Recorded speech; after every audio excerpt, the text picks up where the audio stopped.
Hello everyone, आशीष classes में आप सभी का स्वागत है।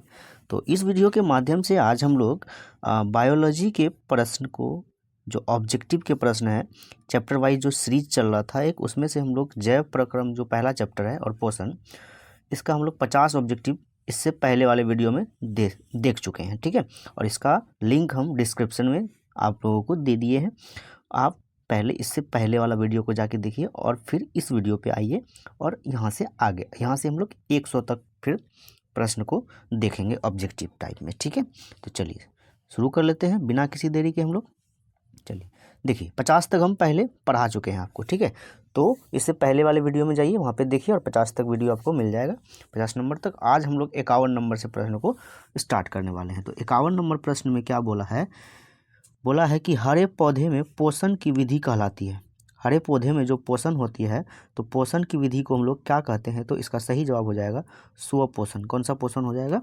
स्वपोषण। ठीक है, चलिए 52 नंबर में देख लेते हैं। अमीबा है, पूछा है कि अमीबा है, तो अमीबा क्या है? तो इसमें इसका जो सही जवाब हो जाएगा, ये ऑप्शन नंबर इसका सी हो जाएगा कि अमीबा जो है प्राणी समभोजी है। क्या है? प्राणी समभोजी। Option number C, option number C इसका क्या हो जाएगा? सही जवाब हो जाएगा। ठीक है, चलिए आगे देख लेते हैं हम लोग।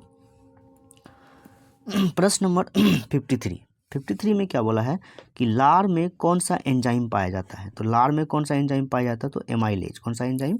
एमाइलेज। प्रश्न नंबर 54 में देखते हैं हम लोग, वसा का पाचन किसके द्वारा होता है? तो वसा का पाचन होता है लाइपेज के द्वारा। किसके द्वारा? लाइपेज के द्वारा। ठीक है, चलिए 55 नंबर में हम लोग देख लेते हैं। 55 नंबर में क्या बोला है कि ट्रेकिया किस जीव का श्वसन अंग है? जो श्वसन अंग है, यानी कि अंग का नाम क्या है? ट्रेकिया। तो यह कौन से जीव में पाया जाता है? तो इसका सही जवाब हो जाएगा कॉकरोच में। कौन से में? कॉकरोच में। ठीक है, चलिए, और किस जीव का ब्लड श्वेत होता है? तो इसमें भी क्या हो जाएगा? कॉकरोच सही जवाब हो जाएगा। ठीक है, चलिए आगे देख लेते हैं हम लोग। 56 नंबर में क्या बोला है कि किस पाचक रस के प्रभाव में अमाशय में दूध थक्का बन जाता है ना? यानी कि कौन से पाचक रस के अभाव में जो दूध अगर जाएगा अमाशय में, तो वो क्या हो जाएगा? जम जाएगा। तो इसका सही जवाब हो जाएगा, और भी उसका हो जाएगा रेनिन। ठीक है, चलिए आगे देख लेते हैं हम लोग। प्रश्न नंबर 57 में क्या बोला है कि मनुष्य का हृदय प्रति मिनट कितनी बार धड़कता है? यानी कि मनुष्य का जो हृदय है वो 1 मिनट में कितनी बार धड़कता है? तो इसका सही हो जवाब हो जाएगा 72 बार। कितना बार? 72 बार। आगे है, मनुष्य में रुधिर छनता है, यानी कि जो खून का जो है छननी करता है, कौन करता है? तो इसका सही जवाब हो जाएगा ऑप्शन नंबर बी, बोमेन संपुट। बोमेन संपुट। ठीक है, यह क्या करता है? रुधिर को छानने का काम करता है। ठीक है, आगे 59 नंबर में हम लोग देख लेते हैं। 59 में क्या बोला है कि प्रत्येक गुर्दे में कितने नेफ्रॉन होते हैं? तो इसका सही जवाब हो जाएगा लगभग 12 लाख। लगभग 12 लाख, यानी कि 10 लाख से ज़्यादा होता है, 12 लाख के आसपास। ठीक है, चलिए अगला प्रश्न हम लोग देख लेते हैं। प्रश्न नंबर 60 में क्या बोला है कि पादप अवशिष्ट संचित रहते हैं। जो पादप का अवशिष्ट होता है, उसका संचित कहाँ पे रहता है? तो 60 नंबर का सही जवाब हो जाएगा ऑप्शन नंबर डी। कह रहा है कि इनमें से सभी। तो पत्तियों में भी संचित होता है, छाल में भी होता है, और कोशिका के रिक्तिकाओं में भी होता है। ठीक है, 61 नंबर में हम लोग देख लेते हैं। 61 नंबर में क्या बोला है? मनुष्य में कौन उत्सर्जी अंग नहीं है? देखिए, फेफड़ा है, यकृत है, अग्नाशय है और वृक्क है। तो इनमें से कौन सा जो है वो उत्सर्जी अंग नहीं है? तो 61 का सही जवाब हो जाएगा अग्नाशय। ये जो अग्नाशय है, अग्नाशय कौन सा उत्सर्जी अंग नहीं है। ठीक है, 62 नंबर में देख लेते हैं हम लोग। 62 नंबर में क्या बोला है? हृदय का मुख्य अंग है। तो हृदय का मुख्य अंग क्या है? परिवहन तंत्र। इसका सही जवाब क्या हो जाएगा? परिवहन तंत्र। ठीक है, चलिए आगे देख लेते हैं हम लोग। 63 नंबर में क्या बोला है कि श्वसन क्रिया के तत्पश्चात बोले तो फलस्वरूप एक ही बात है, कितने ऊर्जा का बहिष्करण होता है? यानी कि श्वसन क्रिया के तत्पश्चात जो है कितने ऊर्जा का क्या होता है? बहिष्करण होता है। तो इसका सही जवाब हो जाएगा 2830 किलो जूल। 2830 kilo joule. ठीक है, 64 नंबर प्रश्न में हम लोग देख लेते हैं। पौधों के वसीय भागों में, पौधा का कौन सा भाग? वसीय भाग में जल का रंध्रों द्वारा वाष्पन के रूप में निष्कासन क्रिया कहलाती है। तो क्या कहलाएगा? वाष्पोत्सर्जन। क्या कहला जाएगा? वाष्पोत्सर्जन। ऑप्शन नंबर डी इसका सही जवाब हो जाएगा। ठीक है, 65 नंबर में देख लेते हैं हम लोग। वाष्पोत्सर्जन एक क्या है? यानी कि कह रहा है कि शारीरिक प्रक्रिया है, पारिस्थितिक प्रक्रिया है, या रासायनिक प्रक्रिया है, या फिर भौतिक प्रक्रिया है। तो इसका सही जवाब हो जाएगा ऑप्शन नंबर डी, भौतिक प्रक्रिया। ठीक है, चलिए आगे हम लोग देख लेते हैं। प्रश्न नंबर 66 में देखते हैं हम लोग क्या है कि पौधों में निर्मित भोजन का एक अंग से दूसरे अंग जाने की क्रिया कहलाती है। यानी कि जो पौधों में भोजन बनता है वह एक अंग से दूसरे अंग में जो जाता है वह किस क्रिया द्वारा जाता है, तो 66 का सही जवाब हो जाएगा परिवहन। इसके किस क्रिया द्वारा, तो परिवहन के द्वारा। ठीक है, चलिए 67 नंबर में देख लेते हैं हम लोग। मानव शरीर का सामान्य रक्तचाप है ना, रक्तचाप बोले तो ब्लड प्रेशर जो होता है मानव शरीर का वो कितना होता है, तो इसका सही जवाब हो जाएगा 120/80। और यहाँ पे ये ऐसे हो सकता है, यूनिट में क्या होता है mmHg हो सकता है, mmHg। ठीक है, चलिए 120/80। चलिए 68 नंबर में हम लोग देख लेते हैं। 68 नंबर में क्या बोला है कि वृक्क के संरचनात्मक एवं क्रियात्मक इकाई को क्या कहते हैं, तो वृक्क के संरचनात्मक एवं क्रियात्मक इकाई को हम लोग क्या कहते हैं, तो नेफ्रॉन कहते हैं। क्या कहते हैं, नेफ्रॉन। ऑप्शन नंबर डी इसका सही जवाब हो जाएगा। ठीक है, चलिए आगे देखते हैं हम लोग। प्रश्न नंबर 69 में क्या दिया है कि बोमेन संपुट एवं ग्लोमेरुलस है ना, ग्लोमेरुलस, ठीक से पढ़ लेते हैं इसको, ग्लोमेरुलस है ना।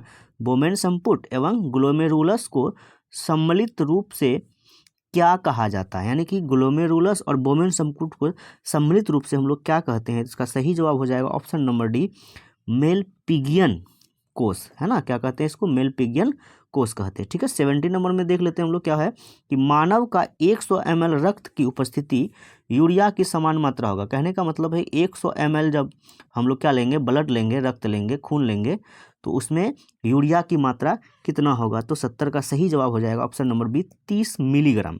mg लिखा है ना, 30 मिलीग्राम। ठीक है, 71 नंबर में देख लेते हैं हम लोग। मनुष्य के प्रत्येक वृक्क में वृक्क नालिकाओं की लगभग संख्या होती है, तो ऑप्शन नंबर सही हो जाएगा इसका ऑप्शन नंबर सी, 1 मिलियन। कितना, 1 मिलियन। ठीक है, ऑप्शन नंबर सी। चलिए 72 नंबर में देख लेते हैं हम लोग। 72 नंबर में क्या है कि पौधों में उत्सर्जी पदार्थ को हम लोग क्या कहते हैं, तो उसमें गोंद भी कहेंगे, रेजिन भी और टेनिन भी। कहने का मतलब कि जो गोंद है वो भी उत्सर्जी है, टेनिन भी उत्सर्जी है और रेजिन भी उत्सर्जी। तो इसका सही जवाब हो जाएगा option number D. Option number D इसका क्या हो जाएगा सही जवाब, है ना। गोंद, टेनिन, रेजिन सभी क्या है, ये उत्सर्जी पदार्थ है। ठीक है, चलिए आगे हम लोग चलते हैं। आगे है 73 नंबर। 73 नंबर में क्या है, निम्नलिखित में जठर ग्रंथि कि कौन सी कोशिका हाइड्रोक्लोरिक अम्ल द्वारा स्रावित करती है, तो 73 का सही जवाब हो जाएगा ऑप्शन नंबर ए, कोशिका भित्ति, सॉरी 1 नंबर में क्या है, देखिए भित्तीय कोशिका। चलिए वही बात है, भित्तीय कोशिका एक ही बात है। चलिए 73 हो गया। 74 में हम लोग देख लेते हैं। 74 में क्या बोला है कि छोटी आंत में भोजन के पाचन निम्नलिखित किस रस की भूमिका से होते हैं, यानी छोटी आंत में जो भोजन पचता है ना, वहाँ पे कौन सा रस का भूमिका होता है, तो 74 का सही जवाब हो जाएगा ऑप्शन नंबर डी। तो यानी कि अग्नाशयी रस भी होगा, पित्त रस भी होगा और आंत रस भी होगा। ठीक है, तो इनमें से सभी इसका सही जवाब हो जाएगा।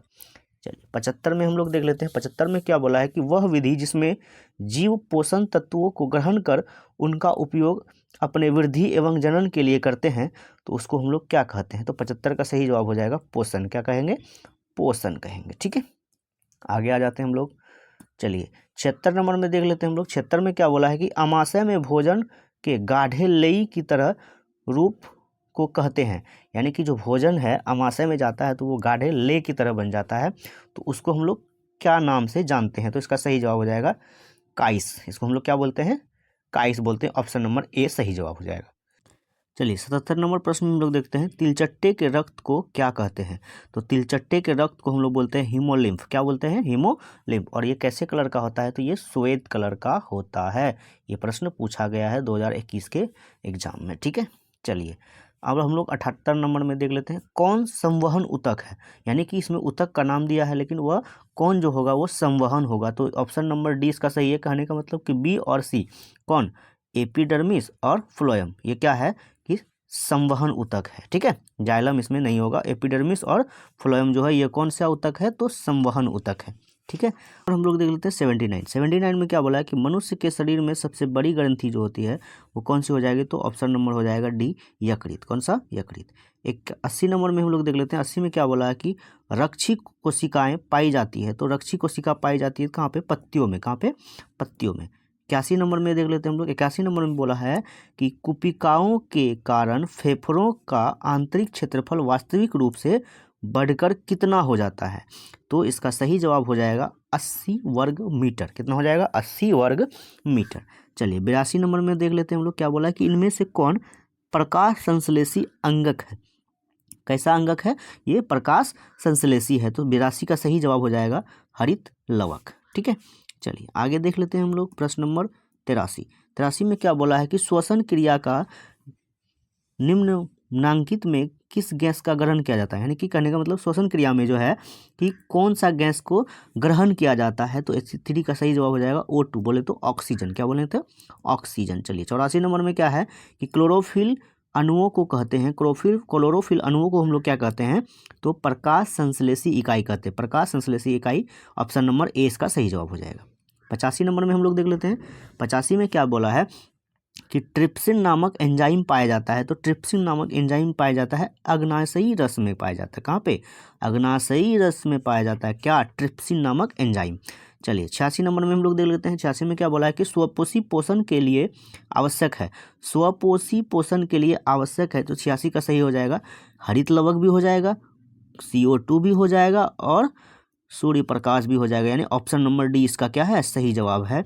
तो इसमें से चारों जो 3 ऑप्शन है तीनों ही क्या है? सही है 86 नंबर का। चलिए 87 नंबर में अब हम लोग देख लेते हैं क्या दिया है। 87 नंबर में बोला है कि पेप्सिन नामक एंजाइम भोजन के प्रोटीन को बदल देता है। जो पेप्सिन नामक एंजाइम होता है ना, वो भोजन के प्रोटीन को किस चीज़ में बदल देता है? तो इसका सही जवाब हो जाएगा पेप्टोन में। किसको बदलता है? पेप्टोन में बदल देता है। चलिए 88 नंबर में हम लोग देख लेते हैं। 88 नंबर में क्या बोला है कि निम्नलिखित में कौन मनुष्य के मुख गुहा में पाई जाने वाली लार ग्रंथि नहीं है। लार ग्रंथि नहीं है। फिर से सुनिए, निम्नलिखित में से कौन मनुष्य के मुख गुहा में पाई जाने वाली लार ग्रंथि नहीं है। तो इसका सही जवाब हो जाएगा ब्रूनर्स। क्या हो जाएगा? ब्रूनर्स। ठीक है, चलिए आगे 89 में हम लोग देख लेते हैं। निश्वास में निकलने वाली वायु में किसका प्रतिशत बढ़ा रहता है। यानी कि जब हम लोग सांस को छोड़ते हैं या श्वास भी इसको कहते हैं हम लोग, उस समय हम लोग जो वायु छोड़ते हैं तो उसमें किसकी मात्रा सबसे ज़्यादा होती है। तो 89 का सही जवाब कार्बन डाइऑक्साइड, CO2 है ना। CO2 को हम लोग सांस के रूप में छोड़ते हैं ना। चलिए आगे ऑप्शन नंबर ए इसका सही हो जाएगा। 90 नंबर में हम लोग देख लेते हैं। 90 में क्या बोला है कि श्वसन की प्रक्रिया में खाद्य पदार्थ का क्या होता है। जब हम लोग सांस श्वसन प्रक्रिया करते हैं तो उसमें खाद्य पदार्थ का क्या होता है। तो ऑप्शन नंबर बी हो जाएगा विघटन। खाद्य पदार्थ का क्या होता है? विघटन होता है। चलिए आगे हम लोग देख लेते हैं 91 नंबर में। मनुष्य में श्वसन वर्णक पाया जाता है। तो इसका सही जवाब हो जाएगा ऑप्शन नंबर बी हीमोग्लोबिन में, है ना। श्वसन वर्णक कहाँ पाया जाता है? तो हीमोग्लोबिन में पाया जाता है। 92 नंबर में हम लोग देखते हैं दही के जमने में कौन सी क्रिया सहायक होती है ना। दही के जमने में कौन सी क्रिया सहायक होती है। तो इसका सही जवाब हो जाएगा 92 का सी, किण्वन। कौन सा क्रिया? किण्वन, है ना। और दही को जमाने में कौन सा जीवाणु जो सहायक होता है तो है लैक्टोबैसिलस। ठीक है, चलिए 92 का सही जवाब हो जाएगा किण्वन। आगे 93 नंबर में हम लोग देखते हैं। 93 में बोला है कि कीटों के प्रमुख श्वसन अंग हैं। तो 93 का सही 93 का सही जवाब हो जाएगा इसमें से ऑप्शन नंबर सी, ट्रिकिया। क्या है? ट्रिकिया। कीटों के प्रमुख श्वसन अंग है क्या? ट्रिकिया। चलिए आगे हम लोग देख लेते हैं 94 नंबर। 94 नंबर में क्या बोला? निम्नलिखित में से कौन सा यौगिक कोशिकाओं के रासायनिक ऊर्जा का सार्वजनिक वाहक है ना। जो है क्या? कोशिकाओं का जो है वह क्या होगा? सार्वजनिक वाहक हो जाएगा। 94 का सही जवाब हो जाएगा ATP। क्या बोलेंगे? ATP। ऑप्शन नंबर बी सही जवाब। 95 में हम लोग देख लेते हैं। श्वसन का वह चरण जिसमें ऑक्सीजन की अनुपस्थिति में ग्लूकोज का आंशिक विखंडन होता है कहलाता है। तो इसका सही जवाब हो जाएगा ऑप्शन नंबर बी, अवायवीय श्वसन। अवायवीय श्वसन में क्या होता है कि ग्लूकोज का आंशिक विखंडन होता है। ठीक है, चलिए ध्यान में रखना है कि ग्लूकोज का क्या हो रहा है? आंशिक विखंडन हो रहा है। तो इसको कौन सा श्वसन बोलेंगे? अवायवीय श्वसन बोलेंगे। चलिए 96 में आते हैं हम लोग। इसमें क्या बोला है कि कोशिकीय ईंधन कहा जाता है। तो कोशिकीय ईंधन हम लोग किसको कहते हैं? तो इसका ऑप्शन नंबर सी हो जाएगा, ग्लूकोज को। ग्लूकोज को हम लोग क्या बोलते हैं? कोशिकीय ईंधन बोलते हैं। चलिए आगे आते हैं हम लोग 97 नंबर में। 97 नंबर में क्या बोला है कि अवायवीय श्वसन की पूरी प्रक्रिया कहाँ पूरी होती है? जो श्वसन है, किस प्रकार का श्वसन? अवायवीय श्वसन। इसका जो पूरा प्रक्रिया होता है वह कहाँ पे पूरा होता है? तो 97 का सही जवाब हो जाएगा कोशिका द्रव में। कहाँ पे? कोशिका द्रव में। ऑप्शन नंबर बी इसका सही जवाब हो जाएगा। चलिए 98 देख लेते हैं हम लोग। 98 में क्या बोला है कि एटीपी में फॉस्फेट की संख्या होती है। फॉस्फेट की संख्या होती है एटीपी में। तो एटीपी में कितने फॉस्फेट की संख्या होती है? तो ऑप्शन नंबर सी यानी कि 3। एटीपी में फॉस्फेट की संख्या होती है 3। ऑप्शन नंबर सी सही जवाब।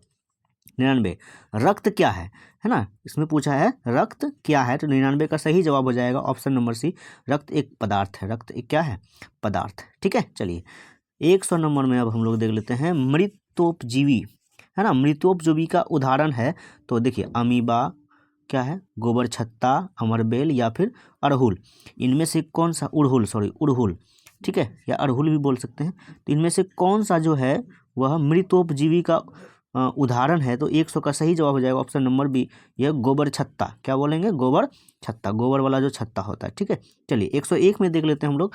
मनुष्य का मुख्य नाइट्रोजन उत्सर्जी पदार्थ है, यानी कि मनुष्य का जो मुख्य नाइट्रोजनी उत्सर्जी पदार्थ है वह कौन सा है? तो ऑप्शन नंबर हो जाएगा सी, यूरिक अम्ल। कौन सा अम्ल? यूरिक अम्ल, ऑप्शन नंबर सी। ठीक है।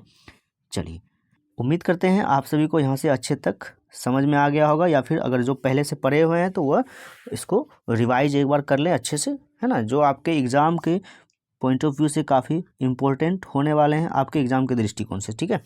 तो चलिए मिलते हैं अगले वीडियो में, तब तक के लिए जय हिंद, जय भारत।